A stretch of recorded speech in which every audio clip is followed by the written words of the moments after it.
Ողջույն, եթերում 10 հարց ոդկասթն է։ Իմ այսօրվա հյուրն է նկարիչ Շակարդը։ Ողջույն։ Ողջույն։ Առաջի հարցը, որ արդեն համարյա բոլոր հյուրերի համար ավանդույթ է դարձել արհեստական բանականությունը, որով հնարավոր է ստեղծել ցանկացած նկար, ցանկացած սցենարով, մարդկանցով, ամեն ինչով։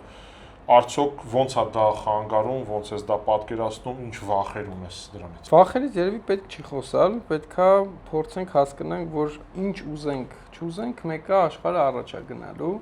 Հետևաբար պետքա ոչ թե վախենալ, այլ մի քիչ հասկանալ իրանից եւ փորձենք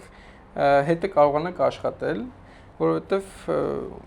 ինքը միանշանակ որոշ մասնագիտություններ վերացնելու ու սկզբում ասում էին, որ գալու է փոխարինի միայն կենցաղային գործերը, ամենավերջին կետը լինելու է ստեղծագործական աշխատանքը, բայց դուրս եկա, որ հակառակ տեղից եղավ, հենց եկավ ստեղծումը լրիվ նոր բաներ, երաժշտություն է գրում, ֆիլմեր է ստեղծում, կադրեր է հավաքում, հետևաբար ու շատ ժամանակ առավելություններ ունի, որ ավելի արագ է, ավելի, չգիտեմ, կարող է կրեատիվ է, միակ առավելությունը կմնային, որ մարդիկ փորձեն օգտագործել արհեստական բանականությունը ճիշտ ու ստեղծեն